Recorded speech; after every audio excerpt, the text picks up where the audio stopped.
सांब सदाशिव जय गजानन. नमस्कार मंडळी, तुमच्या सर्वांचं माझ्या चॅनलमध्ये खूप खूप स्वागत आहे. तर येत्या सोमवारी 26 तारखेला श्रावणातील चौथा सोमवार आहे आणि त्या दिवशी जन्माष्टमी देखील आहे.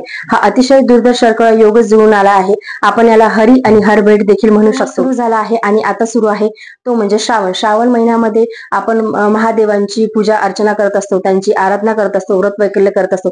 आपल्या सर्वांनाच माहिती आहे की चातुर्मासामध्ये भगवान श्रीहरी विष्णू हे निद्रिस्त असतात आणि श्रावण महिन्यामध्ये पृथ्वीचा सर्व कारभार हा भगवान शंकरांकडे असतो. त्यामुळे श्रावण महिन्यामध्ये आपण भगवान शंकरांची आपल्याच्याने शक्य तेवढी पूजा आराधना ही करायला पाहिजे. जे उपाय आपल्याला शिव महापुराणामध्ये सांगितले आहेत ते आपण करायला हवे, जेणेकरून आपल्यावरती देखील भगवान भोलेनाथ हे प्रसन्न होतील आणि आपल्या इच्छा मनोकामना पूर्ण होतील. आपल्या जीवनात काही अडचणी असतील त्या दूर होतील.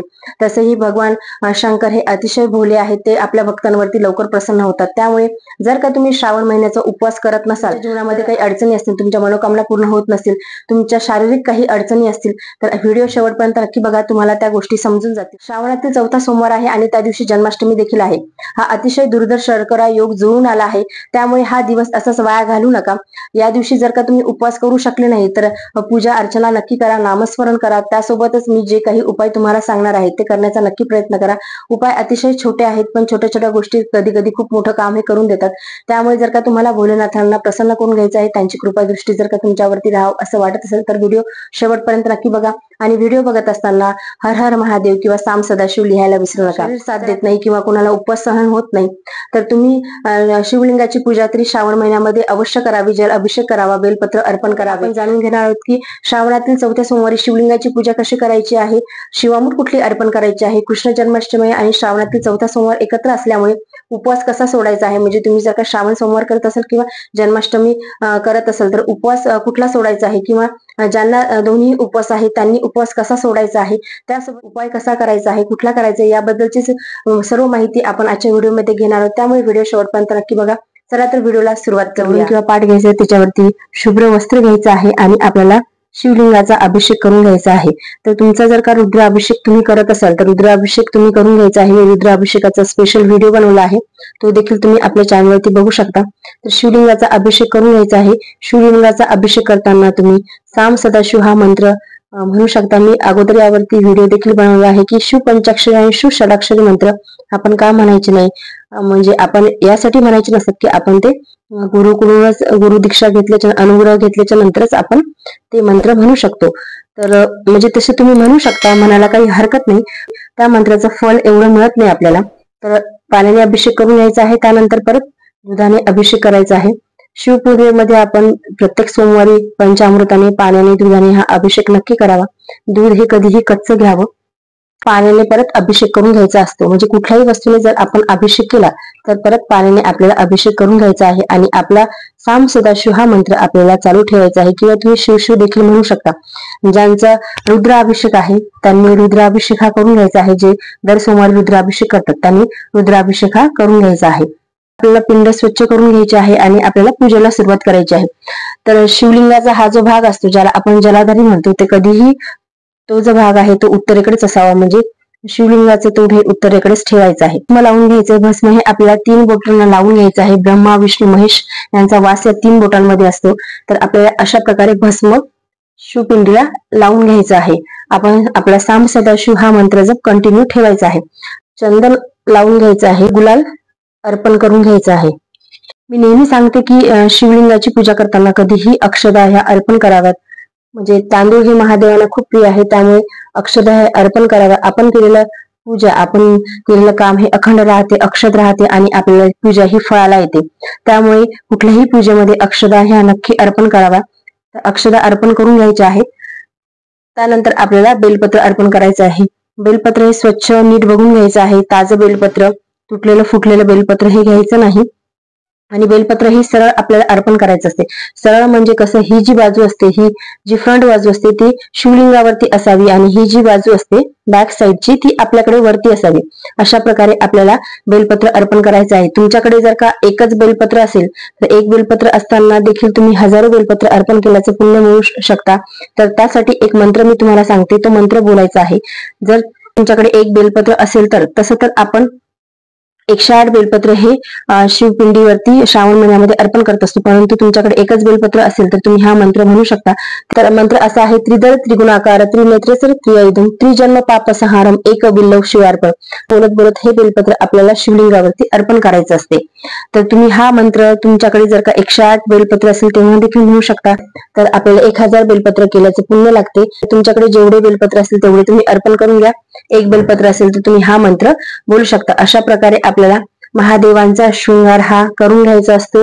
आपल्या सर्वांनाच माहिती आहे की भगवान भोलेनाथ हे अतिशय भोले आहेत, ते भक्तांवरती लवकर प्रसन्न होतात. त्यामुळे तुमच्याकडे काही जरी नसलं, फक्त भस्म आणि बेलपत्र जरी असलं शिवपूजेमध्ये तरी सुद्धा चालते.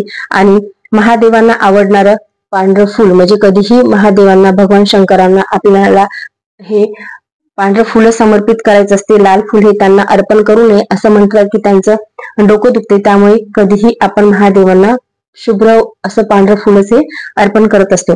तर सूत्राचं फुल फळ देखील महादेवांना खूप प्रिय आहे, त्यामुळे हे देखील तुम्ही अर्पण करून घेऊ शकता.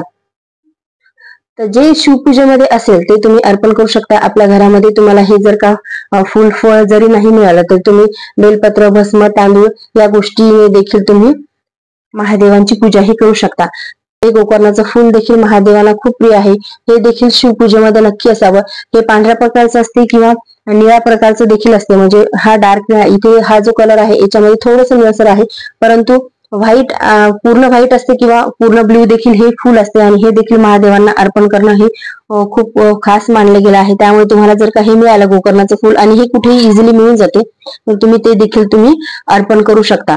सजावटीसाठी मी इथे थोडेसे फुल हे अर्पण करून घेतले आहे. तर सगळ्यात शेवटी आपल्याला शिवमुठी अर्पण करून घ्यायची असते.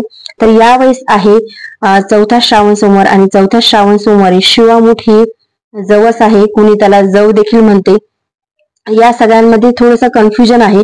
म्हणजे आमच्या इकडे जे शिवकुंडीवरती अर्पण करतात ते अशा प्रकारचे जे जवस, लाल जवस ज्याला आपण फ्लेक्सीड म्हणतो, ते आम्ही शिवलिंगावरती चौथ्या सोमवारी अर्पण करत असतो. आणि काही भागांमध्ये जव अर्पण करतात, परंतु मी माझ्या लहानपणापासून बघितलं आहे सोमवारी शिवलिंगावरती अर्पण करत असतो. तर तुमच्याकडे जर का जव हे वेगळ्या प्रकारचं असेल तर तुम्ही ते अर्पण करा, परंतु आमच्या इकडे हे जवसच अर्पण करतात. मलाही आत्ताच माहित झालं की जव एक्झॅक्टली काय असते. तर मी देखील म्हणजे पुढच्या वेळेस किंवा या श्रावण सोमवारी ते बाजारामध्ये बघण्याचा नक्की प्रयत्न करेन की काय असते. मिळालं तर मी नक्कीच ते अर्पण करेन. परंतु आमच्या इकडे हे जे फ्लेक्सीड आहेत हेच अर्पण करतात, त्यामुळे पूजा देखील मी तुम्हाला यानेच दाखवते आहे. आपण शिवामुठ्या कशासाठी अर्पण करत असतो की आपल्या धर्मामध्ये आणि शिव महापुराणामध्ये देखील दानाचं खूप महत्व सांगितलं आहे.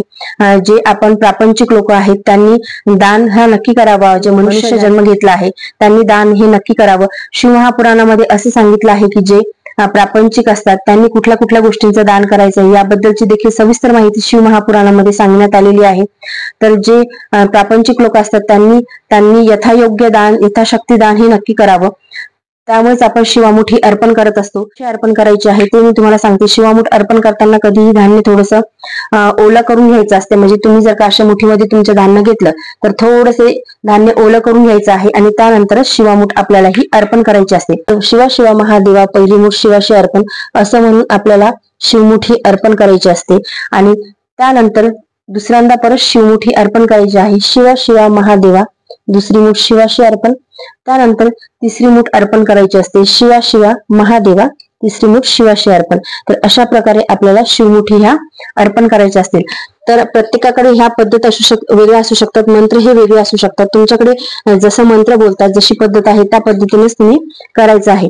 जसं मी सांगितलं की धान्य म्हणजे जवस आणि जव यामध्येही थोडं कन्फ्युजन आहे. तुमच्याकडे जे अर्पण करत असेल ते तुम्ही अर्पण करा. शिवमुठ जेव्हा आपण अर्पण करतो आणि मंत्र तुमच्याकडे वेगळा असेल तसा मंत्र तुम्ही बोलायचा आहे. शिवामुठ आमच्याकडे 3 अर्पण केल्या जातात. तुमच्याकडे जशा अर्पण केल्या जातात, किती अर्पण केल्या जातात तुम्ही कमेंट बॉक्समध्ये मला नक्की सांगा, आणि त्या प्रकारेच तुम्ही शिवामुठ देखील अर्पण करायचे आहे. आपल्याला श्रावण सोमवारी पूजा ही करायची आहे. ज्यांचा रुद्राभिषेक आहे त्यांनी रुद्राभिषेक हा करून घ्यायचा आहे. आणि ज्यांच्याकडे तुमच्याकडे शिवामुठ कोणचे अर्पण करतात, म्हणजे आमच्याकडे मी जसं सांगितलं की जवस अर्पण करतात, मी तेच बघितलं आहे. जव सिरियसली मी बघितलं नाही की जव एक्झॅक्टली कसं असते. आणि आज पाऊस देखील खूप येतो आहे. मी मार्केटमध्ये देखील बघू शकले नाही की जव एक्झॅक्टली काय असते. मला देखील खूप कन्फ्युजन आहे आणि क्युरियोसिटी पण आहे की कसं आहे ते बघण्याची. तर मला जर का म्हणजे समजलं तर तुमच्यासोबत नक्की शेअर करेल. तर तुमच्याकडे जशी पद्धत असेल जव किंवा जवस अर्पण करण्याची तशा प्रकारे करा. शिवामूठ किती वेळा अर्पण करतात तशा प्रकारे तुम्ही शिवामूठ अर्पण करा. मंत्र जसा बोलतात तसा देखील तुम्ही मंत्र हा बोलू शकता. गाव बदलली की वेशभूषा बदलते, तसेच प्रत्येक पद्धती देखील बदलत असतात. तर तुमच्याकडे जशा पद्धती असेल तशा प्रमाणे तुम्ही नक्की करा. सोमवारचा उपवास आहे आणि जे जन्माष्टमीचा उपवास करत नाही त्यांनी त्यांचा उपवास नेहमीप्रमाणे जसं सोडतात, म्हणजे आमच्याकडे श्रावणातील उपवास हा नेहमी दुपारी सोडतात. तर तुम्ही दुपारी म्हणजे 4च्या नंतर सूर्यास्त व्हायच्या आत उपवास सोडत असतो आम्ही. तर तुम्ही तसं सूर्यास्त व्हायच्या आत उपवास सोडून द्यायचा आहे ज्यांचा श्रावणाचा सोमवार आहे फक्त त्यांनी. आणि ज्यांचा उपवास जन्माष्टमीचा आहे, म्हणजे जे जन्माष्टमी साजरी करत आहेत त्यांना उपवास सोडता येणार नाही. त्यांना म्हणजे सगळ्यांनाच माहिती आहे की जन्माष्टमीचा उपवास हा आपण दुसऱ्या दिवशी सकाळी सोडत असतो, किंवा कोणी कोणी त्या दिवशी प्रसाद खाऊन देखील कृष्ण जन्माष्टमी साजरी करून देखील उपवास हा सोडत असतात. परंतु ज्यांचा श्रावण सोमवार आहे आणि जन्माष्टमीचा उपवास आहे त्यांनी काय करायचं आहे, तर त्यांना उपवास हा म्हणजे कोणत्याच प्रकारे सोडता येणार नाही. हा उपवास तुम्हाला श्रावणीचा आणि जन्माष्टमीचा उपवास हा दुसऱ्या दिवशी सकाळी सोडावा लागणार आहे. आणि या दिवशी उपवासाच्या पदार्थामध्ये तुम्ही भगर देखील खाऊ नका, कारण की सोमवाराला भगर चालत नाही. महादेवांच्या कुठल्याच उपवासाला भगर ही वर्ज्य असते. जन्माष्टमीचा उपवास आहे त्यांनी देखील भगर खाऊ नका, कारण की सोमवारी कुठल्याही सोमवारी भगर ही वर्ज्य असते. त्यामुळे तुम्ही देखील भगर ही खाऊ नका. तुम्ही दुसरे उपवासाचे पदार्थ खाऊ शकता, फळहार करू शकता. आणि ज्यांना दोन्ही उपवास आहे त्यांनी देखील भगर खाण्याचा प्रश्नच येत नाही. तुम्ही झाल्याच्या नंतर देखील उपवास सोडतात. तसं जर तुम्हाला करायचं असेल, तुम्ही जन्माष्टमी झाल्याच्या नंतर, म्हणजे जन्माष्टमी आपण रात्री 12 वाजेपासून तर 12:45 पर्यंत साजरी करत असतो, म्हणजे त्याच्या आतमध्ये आपण साजरी करत असतो. तर तुम्ही 12:45 नंतर किंवा तुमची जन्माष्टमी झाल्याच्या नंतर तुम्ही उपवास देखील सोडू शकता. मी तुम्हाला सांगणार आहे, हा सोमवारी अष्टमी तिथीला करायचा असतो. आणि यावेळेस श्रावण सोमवारी चौथा सोमवार आहे आणि त्या दिवशी अष्टमी तिथी देखील आहे. जसं मी तुम्हाला सांगितलं की अत्यंत शुभ योग हा जुळून आला आहे. तर या दिवशी आपल्याला हा उपाय करायचा आहे. हा उपाय शिव महापुराणातील आहे आणि पंडित प्रदीप मिश्रा यांनी सांगितलेला आहे. तर सोमवारी अष्टमी तिथीला आपल्याला शिव मंदिरामध्ये जायचं आहे. 5 बेलपत्र घेऊन आपल्याला जायचं आहे आणि तिथे जल अभिषेक करायचा आहे आणि हे 5 बेलपत्र आपल्याला अर्पण करून द्यायचे आहे. हा उपाय केल्यामुळे आपल्या मनातील कसलाही इच्छा मनोकामना असतील त्या नक्कीच पूर्ण होतील. तर हा उपाय तुम्ही नक्की करून बघा. आणि कुठलेही उपाय करताना आपल्याला अत्यंत श्रद्धा आणि भावाने करायचे असतात. तर हा उपाय केल्यामुळे तुमच्या मनोकामना ह्या 3 महिन्यामध्ये पूर्ण होतील. तर हा उपाय या अष्टमी तिथीला सोमवारी तुम्ही नक्की करा. पण हे जे बेलपत्र आहे ते आपल्या मंदिरातील शिवलिंगावरती जाऊन अर्पण करायचे आहेत. तर दुसरा उपाय असा आहे की कुणाचे गुडघे दुखत असतील, शारीरिक वेदना असतील, म्हणजे डोकं दुखत असेल, गुडघे दुखत असेल, कंबर दुखत असेल, पाय दुखत असतील, दुसऱ्याही काही व्याधी असतील, तर त्यांनी हा उपाय नक्की करावा. तर हा उपाय असा आहे की जी आपली चण्याची डाळ असते, हरभऱ्याची डाळ असते, ती घ्यायची आहे आणि ती आपल्यावरती ओवाळून शिवलिंगावरती, मंदिरातल्या शिवपिंडीवरती जाऊन आपल्याला अर्पण करायची असते. तर हे जे उपाय आहेत हे शिव महापुराणातले आहेत आणि या अनेकांना याचा अनुभव आला आहे. तुम्ही जर का खूप त्रस्त असाल, तुमचे काम होत नसेल किंवा तुम्हाला शारीरिक काही व्याधी असतील, तर हा उपाय नक्की करून बघा. भोलेनाथ तुमच्या सर्व इच्छा मनोकामना नक्की पूर्ण करतील, कारण की शंकर हे भोले आहेत आणि ते आपल्या भक्तांवरती लवकर प्रसन्न होतात. त्यामुळे तुम्ही हा उपाय नक्की करा. भोले शंकर तुमची इच्छा मनोकामना नक्कीच पूर्ण करतील. सांब सदाशिव.